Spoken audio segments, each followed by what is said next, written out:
Have you ever wondered if a place could be alive? I mean, truly alive. Imagine ancient stone that seems to breathe, where the setting sun itself comes to offer a prayer.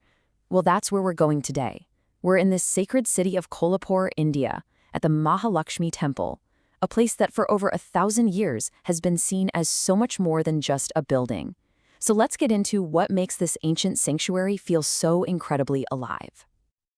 And that's really the big question for our explainer, isn't it? Can a temple actually be alive? For the millions of devotees who come here, who call their goddess Ambabai, the answer is a definite, resounding yes. For them, she isn't just a symbol. She truly dwells here, awake and listening. So to really wrap our heads around this, we first need to understand what it even means for a temple to be more than just stone and mortar. How does it become a living home for a goddess? Okay, so there's this really important term you need to know, jagrut devotional. It literally translates to a living or awakened shrine. This isn't just a place people go to worship. No, it's a place where the divine is believed to be actively present, hearing every prayer and responding to the faithful. It's a total game changer in how you think about a temple. And this belief is rooted in some seriously deep tradition. The Mahalaxmi Temple is one of the revered Shakti Pithas. These are major pilgrimage sites mentioned in ancient Hindu scriptures, marking spots where the divine feminine energy is considered exceptionally powerful and present. So this place has some serious spiritual credentials. All right, now let's get into the stories, because these legends, they form the very soul of this temple. They're not just tales, they're ideas that are, quite literally, carved into its foundation and its history. So you've got these two core legends that really define who this goddess is. On one hand, you have this beautiful, divine love story. Goddess Lakshmi leaves her heavenly home, Vaikuntha, and chooses Kolhapur as her new earthly home. And get this, as a symbol of their eternal connection, Lord Vishnu in Tirupati still sends her a sacred silk sari every single year. But then you have this other story of raw power. The goddess defeats a demon named Kolhasur, and his dying wish is that the city be named after him, forever cementing her role as its protector. So you see, it's this amazing blend of divine love and righteous power, all in one place. But these legends are grounded in a very real, very long history. I mean, we're talking about construction starting way back in the 7th century and evolving over hundreds of years. The idol's presence is so vital that during a time of conflict, it was actually hidden away for its own safety. Then, in 1715, it was triumphantly brought back. Can you imagine? That return was such a powerful symbol of just how resilient this faith is. And this brings us to what might be the most magical expression of the temple's living nature, an event where it feels like the cosmos itself shows up to participate in worship. It sounds like a riddle, right? How on earth can a star pay homage to a stone idol?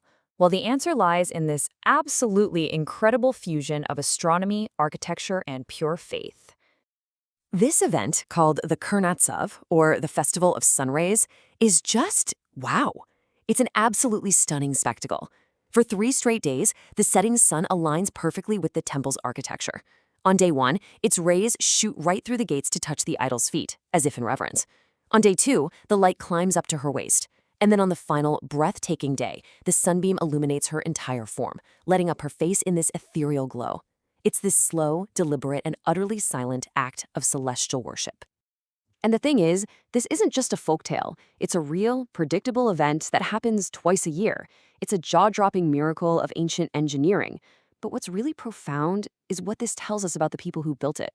They didn't just see the sun and stars as a backdrop, they saw them as active participants in the divine, capable of offering prayer. They literally built a temple that invites the sun to come and worship. Think about that for a second. But it's not just about that spectacular cosmic event. The temple's life force is felt every single day. It has this constant, living heartbeat that's driven by daily rituals and vibrant festivals. For example, the day starts with a prayer to gently wake the goddess up. And it ends with rituals like the Palki procession, where an icon of the goddess is carried through the city's streets. She isn't just a statue in a temple. She's treated like a living queen who tours her city and blesses her domain. The festival calendar is just a whirlwind of activity, and each event adds another layer to her living identity. During Navratri, you have 9 nights of electric energy as she takes on a new divine form each day. Then on Dashera, that sacred Sarya arrives from Tirupati, a real tangible link back to her origin story. During Rathasaf, she physically moves among her people on a huge chariot.